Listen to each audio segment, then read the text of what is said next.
Hello and welcome back to INMR, where today I'll be analysing Tottenham's new signings and how Postecoglou can lead his side to Champions League football this season. We'll take a look at Tottenham's tactical approach and how Solanke, Odegaard and Archie Gray fit into the system before deciding what heights they can reach in 2025. Let's get straight into it with Spurs' latest appointment, Wilson Odegaard.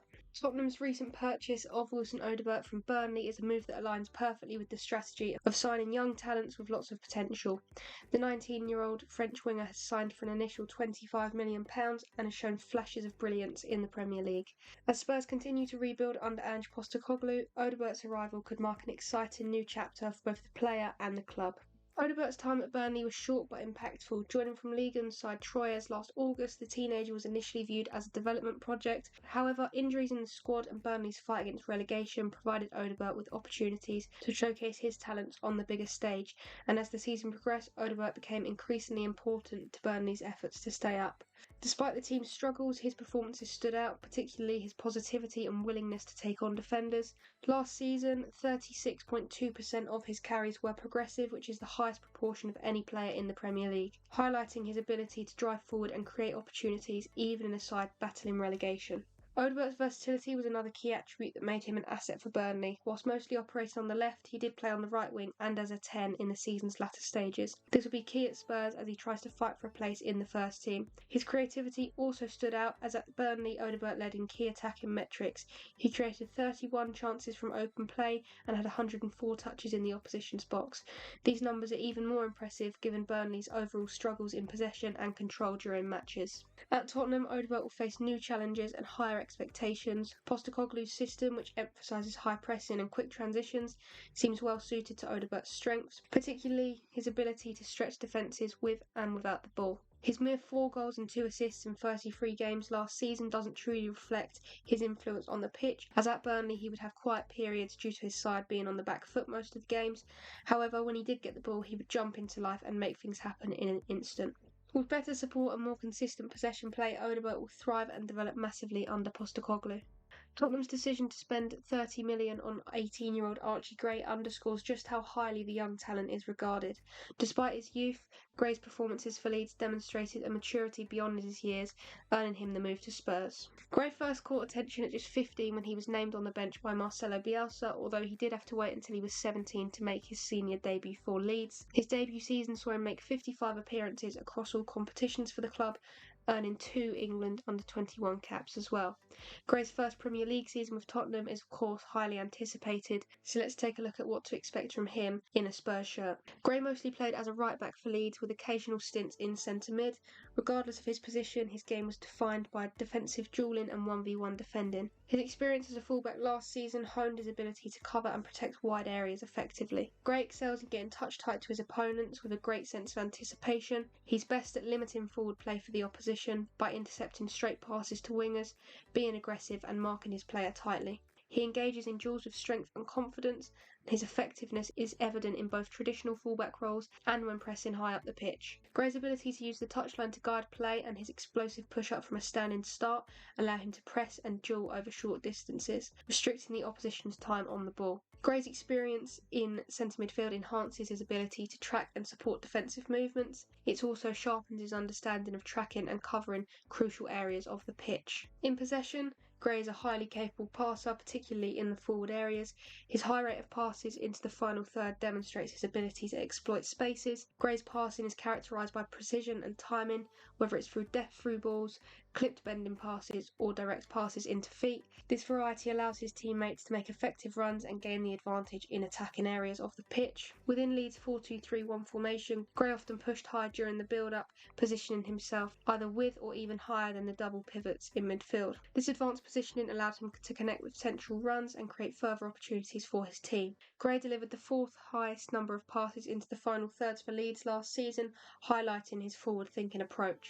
In the Leeds system, Gray often pushed high during the build-up play, as I said, aligning with the double pivots or even going further ahead of them. Ahead of him were the 9 and 10 pairing that rotated and made well-timed movements, stretching the opposition's back line. Gray's connection with narrow wingers like Dan James was another big aspect of his game. James often worked inwards to receive the ball at feet, providing Gray with opportunities to exploit the space. behind the opposing left-back. His effective use of these passing options contributed to Leeds' attacking strategy, allowing the team to press high and maintain pressure in the opponent's half. Gray also briefly played in centre mid, either as part of a double pivot or as a number 10 in the 4-2-3-1. His energy and commitment to duelling and pressing stood out in these central roles, and in the Championship last season, Gray competed in the 8th most defensive duels and topped the stats against the rest of the Leeds squad.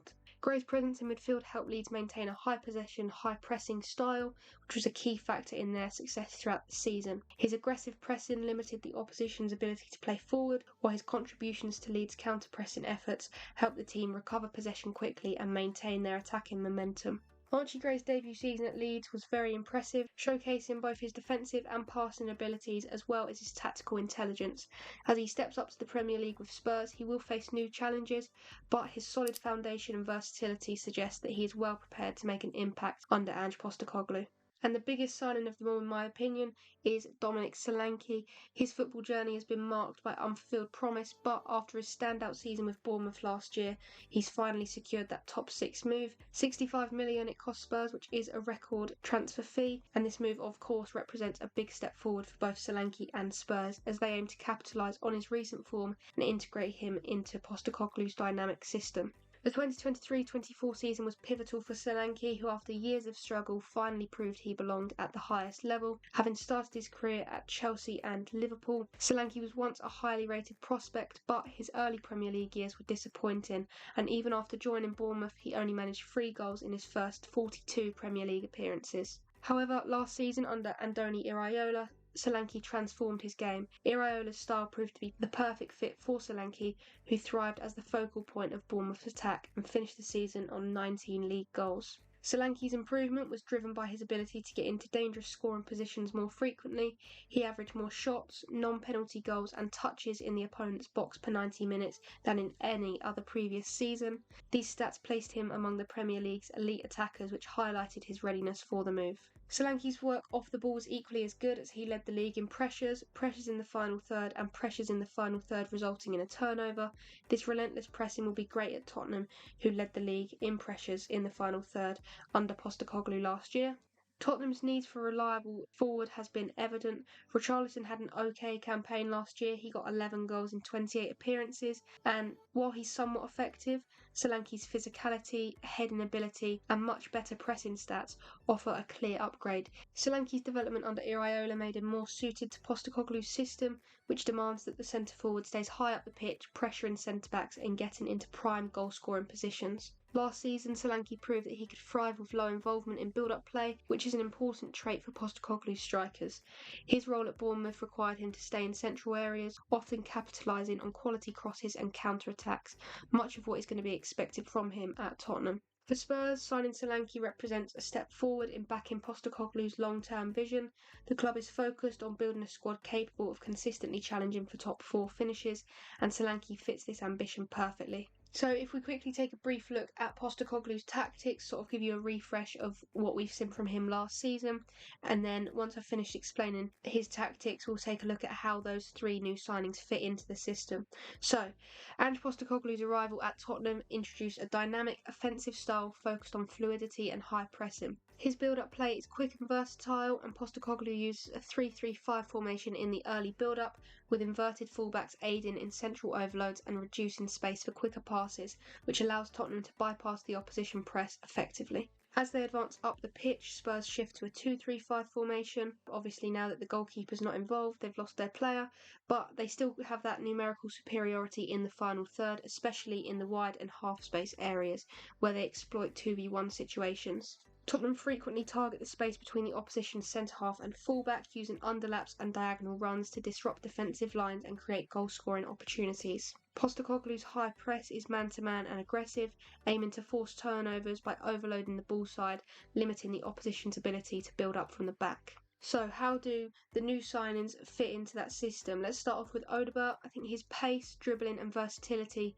are going to allow him to thrive as the wide forward or number 10 in Postecoglou's attacking 2-3-5 formation, adding creativity and directness to Tottenham's attack. His ability to exploit spaces in wide area aligns well with the team's emphasis on width and high pressing. Gray's vision and ball distribution will be key in Postecoglou's midfield. His ability to control the tempo and execute quick transitions fits the manager's philosophy perfectly. His defensive tenacity and intelligence will also support Tottenham's pressing and midfield structure. Finally, Solanke is going to be the central focal point in Postecoglou's attack, using his strength and hold-up play to link with midfielders and create chances for wide forwards. His work rate and pressing ability also make him the perfect fit for Postecoglou's high-intensity pressing system. Overall, I think Spurs can definitely achieve Champions League football this season, and I think they could challenge for third position behind title favourites Man City and Arsenal. They head into the new season as one of the most exciting teams in my opinion, and I'm looking forward to seeing the new heights they reach in the near future. That is where I'm going to end today's podcast, but there's plenty more that you can go and listen to. For extra content, check out my website, inmrfootball.co.uk. On there, you can find match reports, live blogs, club updates, and so much more. And if that's not enough, INMR is also on Instagram and X, so you can go and follow me on both of those platforms. Thank you very much for listening, and I will see you in the next one.